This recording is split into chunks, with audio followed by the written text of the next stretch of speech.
Welcome back to another episode of The Evolution, the Transformative Podcast, your go to podcast for unlocking the limitless power of your energy and mindset. I'm Jevon, also known as Mr. Raise the Vibes, your personal growth coach dedicating to helping you transform the way you think, feel, and experience life. If you haven't already, it would mean the world to me if you would please subscribe to this channel and follow us on Instagram at Raise the Vibes underscore. Now, I know we took a little bit of a hiatus. We've been MIA for a bit, but understand we've been working, we've been developing. We took a little bit of a break. Life has been extremely hectic, but I'd like to officially announce the release of season two. Um, Listen, life has been crazy, as we all know. There's been so much happening around all of us the past couple of months, and naturally, these things that are changing around us are impacting us and how we live our everyday life and how we feel about ourselves and how we view the world and sometimes how we even view people that are close to us, whether that's close to us emotionally or close to us physically due to circumstances such as you're in school and these are your classmates, or you're at work and these are your colleagues, or these are your roommates that you just happen to live with. But with everything that's going on, it's right. Let me not say it's right. It's reasonable for people to experience some level of difficulty, level of uncertainty around what is happening in the world, what is going on around us, and the impact that that's having on everybody is going to be different. Some people might be losing sleep. Some people might be losing their appetite. Some people just might be thrown off completely. Their whole equilibrium is off, and it impacts everybody differently. For me personally, it was a lot going on. And for me, I really struggled by being consistent through it all, not allowing anything external to affect me and what I've been working on and how I've been living my life. Um, as season one wrapped up, one of our last episodes, I recently moved, transitioned into a new home for very specific reasons. I felt that I was outgrowing the old version of myself and I needed to physically change locations to assist me in my development, aid in my growth. Um, I felt like I was a plant that outgrew its pot and my roots needed room to grow. So I had to physically uproot myself and place myself in a new location just so that I can touch this new soil and absorb all the nutrients that I can from it, right? And that's obviously a metaphor because what I'm really trying to do is receive everything that is meant for me. Um, and leaning more into my faith and trusting God to provide me and protect me and deliver me from all things for me and against me. And just relinquishing all control that I like to have and just submitting to Him has really just been something that I've been actively working on doing and becoming better at because, again, the world is crazy, people acting crazy, and none of it makes sense, realistically. A lot of this does not make sense. You can't explain some of the things that are happening, why people make the decisions that they make, why people are doing the things that they do. And the only thing that makes sense in this mess is God. So leaning into that has been my saving grace, literally. because without that, yeah, no, I don't know where I'd be. I'd probably be a mess and in shambles like a lot of other people are. But I say that all this to say that you don't have to succumb to the circumstances that you are currently in. Everything that's happening around you does not have to happen to you. It is possible for you to remove yourself from everything going on around you and not associate with it at all. It's easy to get caught up in it. It's easy to be distracted and focus on things that are out of your control. It's very easy to do that. But when you are locked in and you are focused on you and you are keeping the main thing, you start to realize that that noise gets quieter and quieter and quieter. And you start to become more clear on your direction, on your purpose, on what you're working towards. And for me, that is what improved the most in my life the past couple of months, was just clarity of vision, clarity of my purpose, clarity of what I'm working towards, clarity of what I want, clarity of what I will tolerate, clarity of what's acceptable, clarity of what God has for me, clarity of what I will no longer accept. Clarity has been something that I've gained that I really didn't expect to in the midst of all this turmoil and confusion and uncertainty in the world. But I do want to switch gears a little bit and talk a little bit about our latest read for the book club. And if you don't know, I do a book club with some friends that I've met throughout life, some in high school, some in college, some are friends of friends that we've gotten closer with. But our read that we are currently exploring is actually, I'll put this right here, The Miracle Morning, okay?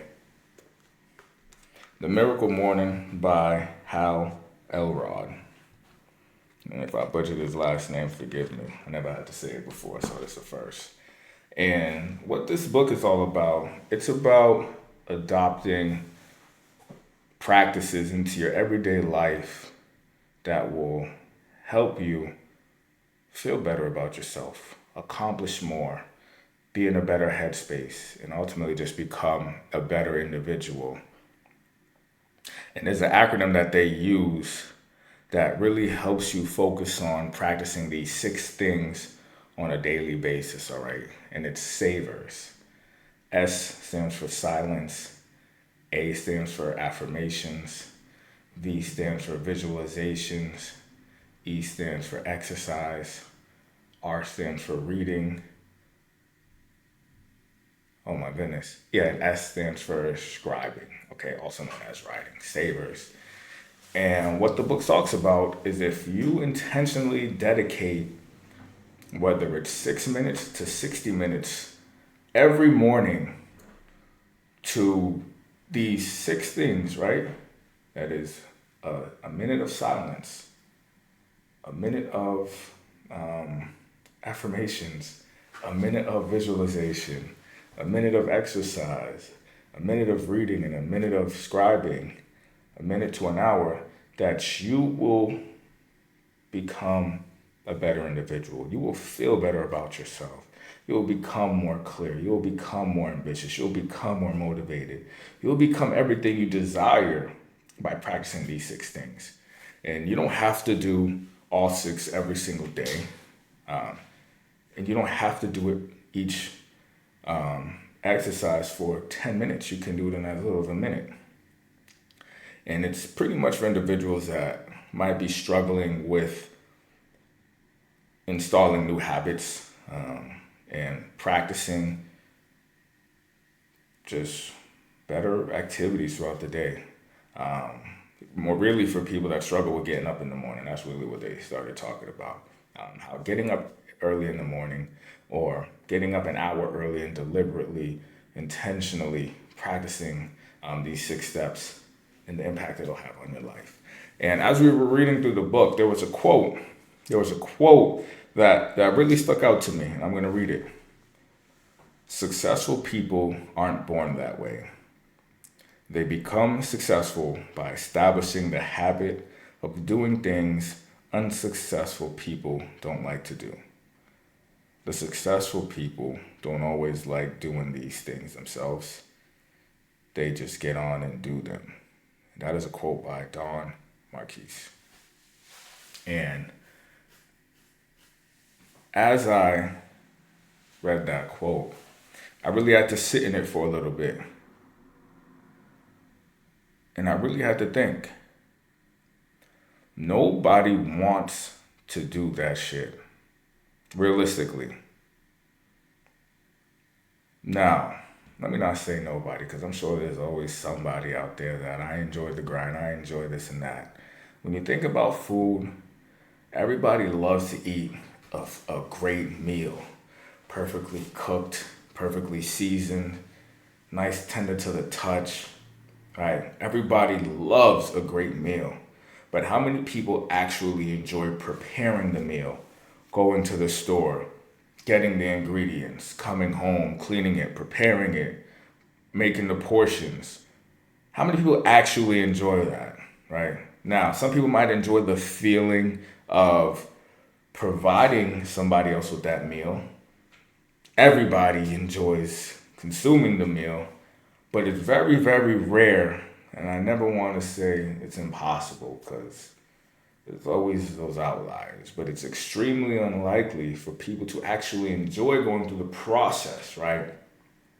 Everybody loves winning, but who really wants to put their body through a full game where your impact on your knees, on your shoulders, on your body, that's ultimately breaking down your body, right? Think about football players. Everybody loves winning. Everybody wants the Super Bowl. They want the championships. But at the end of the day, the work that you have to put into it, do you think these guys want to get up and really run 100 meters up those hills? Do you think they really want to go to the gym at 4 a.m. to then go to practice, to then go to film, to then go back to practice, to then go to film and then go to training? That is draining. That is exhausting. But what separates people from being successful and unsuccessful is that the successful know what's on the other side of it. The successful know that the unsuccessful people aren't doing these things, and that's why they will remain unsuccessful, right?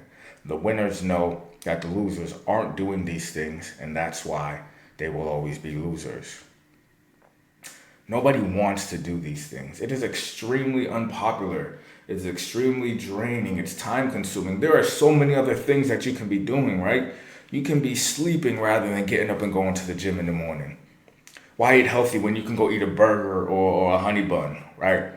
Why make your food when you can go get fast food? Get a cheeseburger. Why make your bed when you can just get up? Because you know you're going to have to get in it anyways, and you're going to have to mess it up again. Why make your bed in the morning? Why drink water when soda may taste better? Why doesn't it have any flavor, right? Why do your homework when you can sit on the game and play, right? Why be faithful when it's so easy for you to go out there and have access to other women or other partners, right? Why, right? I don't think it's talked about enough how difficult it is to do the right thing. When it takes just as much, maybe a little bit more effort to do the right thing, the input, the level of input, right? It's very similar. Same way that you can go sit on your butt, move your fingers and play a video game is the same way you can sit on a butt on the chair and type on the keyboard and look up something more informative, something educational, right? The same way You can sit on the phone and talk about nonsense, talk about how you feel about who won the NBA Finals. You can pick up the phone and talk about what's this new strategy that you're doing that's helping you become better, right? You can pick up the phone and talk to somebody about, hey, what are you doing that works for you, that you're seeing the benefit from, right? We're on the phone all day. Change the conversation. Talk about something productive, right? You're going to be out the house all day. You might as well do something productive with that time, right? You're laying in bed in the morning scrolling for about 10, 15, 20 minutes. Why not get up? Go brush your teeth. Go for a 10, 15-minute walk. Do 10, 15 minutes worth of exercises. Read a book for 10, 15 minutes, right? The time is there. The energy that you're using to do these things is there. You might as well do it for the right thing. But winners actually do the things and the losers don't. Successful people actually do the thing, the unsuccessful don't. And knowing that the difference really lies that successful people just do the damn thing. They do it because they know if they don't, they'll be a loser. Successful people really dislike losing or dislike being unsuccessful more than they actually like being successful. Because I'm going to be honest with you, I'm one of those guys that I hate losing more than I like winning. Because when I win, I don't celebrate. It's the standard. But when I lose, boy, that does something to me. My blood starts to boil. So my desire to win comes from my hatred for losing. And the same thing with success.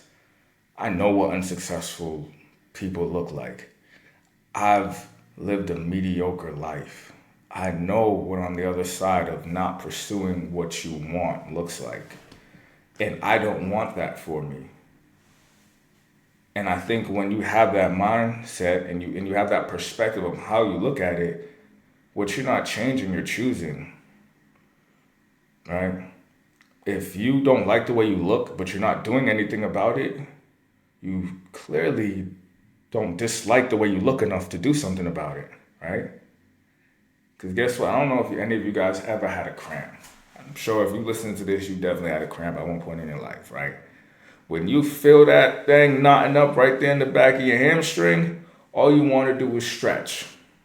Because you do not like that feeling of those cramps. Because guess what? You dislike that feeling enough that you do something about it to change it to alleviate yourself of that pain. You're clearly not in enough pain in your life right now if you're not actively doing something about it to change it. So when people get online and they start complaining and bashing people that are living their lives doing what they want to do, how they want to do it, because they did the work to get themselves out of that painful situation, to put themselves in this position that they can do what they want, how they want. And you got the people in the back that ain't doing nothing about what they want and aren't changing it. Now they want to talk about these folks up here doing what they want to do. Listen, I'm a firm believer of doing what you have to do so that you are able to do what you want to do. Because there are people out there that do what they want to do, and now they're forced to do what they have to do to survive. And what people are doing to survive these days, to each his own, everybody's going to do what they want to do, but some people are going to extreme measures to survive. Times are tough. And when you start to look at all of the decisions you made that led you here, you start to question them, or you should at least be questioning them. When was the last time you really just sat down and looked at your life and thought about where you are, what you have, where you live, who you're with? When you really holistically look at your life right now in this moment and then reflect on all the decisions that you made that got you here, you'll start to realize all the pivotal moments in your life where you could have made a different decision that would have altered the outcome. And sometimes it is the most insignificant choice that we had that would have made the biggest difference in our life. Right? Think about choices that you had to make. Not your parents, because we're not putting the blame on nobody. We're not talking about our parents, right? Where you grew up has nothing to do with you. That's on your parents, right? How you were treated growing up has nothing to do with you. It has to do with your parents, right? Once you became an adult and started making decisions for yourself, and for some people, they started making decisions for themselves in high school. Maybe they weren't fully mature enough to be making those decisions. For others, maybe it was when they went to college. And for that, there's a select group out there that didn't start making decisions for themselves until after they graduated college. And maybe there's that select group that aren't even making decisions for themselves still. But the moment you start making decisions for yourself, that's when you have to accept responsibility for the outcome of your life. That's when you have to start accepting responsibility for everything that you don't have. That's when you have to accept responsibility for what your life looks like now. And there's moments that we can all look back on and think,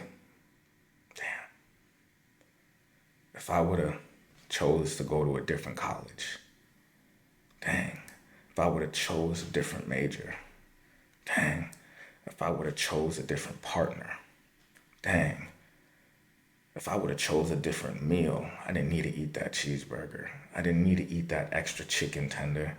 I didn't need to go to that fast food restaurant. I didn't need to go out to that restaurant. I didn't need to buy those pants. I didn't need to buy that car. I didn't need to buy that house. I didn't need to take out that loan. When you really look back at life, there are all of these choices that we had to make, that we made, ultimately led us to where we are right now in this very moment. And if you're unhappy about it, but you're not doing anything about it, are you really that unhappy about it? Do you really hate where you're at? Is that something that you really want to change? Or are you okay with it? You're okay with the life you're living. You're okay with where you live. You're okay with what your bank account looks like. You're okay with the amount of vacation time you get. You're okay with the amount of time you spend with your family. You're okay with the relationship you have with your partner and your kids. You're okay with all of that. Because if you're not changing anything, if you're not doing anything about it, you're okay with it. Because it's not what you say, it's what you do. But listen, talk is cheap. We can say whatever we want, but it's what we do that really determines who we are. And if you haven't thought about that, that's definitely something to think about. Something for you to think about. So I don't want to be too long-winded here. It's our first episode back. So we're going to keep it light. I'm going to steal this from my guys. We're going to keep it nice and neat. Hopefully, you found some value here. Hopefully you heard something that stuck with you, that might have triggered a switch, that might have struck a nerve. Hopefully there was something here that's going to be the catalyst for change in your life. Because the first half of the year is over. About to be halftime. Are you up or are you down? Are you guys leading going into half or are you behind? What's the deficit? What's your game plan to make sure the second half is better than the first half? That you reduce the deficit, take the lead, and end up winning the game by the end of the year. I think it's important that we all do some reflection, look back, right? See what worked, what didn't work, and modify the game plan. And if it's been working, cool. It worked. But if it ain't working, make sure you do something about it. Or else you're going to be a loser. And if you like losing, that's cool, be a loser. If you don't like losing, do something about it to make yourself a winner. But that is all I have for today. It's nice to be back. Hopefully you enjoyed this episode. If there was anything that resonated with you, leave a comment. If you feel like somebody could benefit from hearing this, share it with them. We're going to be here. We're here to stay. When you get a moment, check out our website, raisethevibesllc.com. We'd love to have you join our free community. You just go on there and sign up. Again, completely free of charge. We want to build this community, we want to grow this community so that we can support as many people as possible organically. So if you like this, leave us a thumbs up, leave us a comment, share again, and send me a message. Send me an email. I want to hear from you guys. I want to hear some topics you want me to talk about. If there's a book that you read, that you're reading or that you've read that you think would be beneficial, hey, send it my way. I love to read it. I recommend it. Talk about it here. This is something that I want to do for the people. So this is all for you. So let's engage. Let's interact. Let's stay positive. I wish everyone a blessed week. Make sure you take care of yourself, take care of your loved ones, stay prayed up, keep God first. And yeah, we're out of here. See you guys on the next episode. Peace.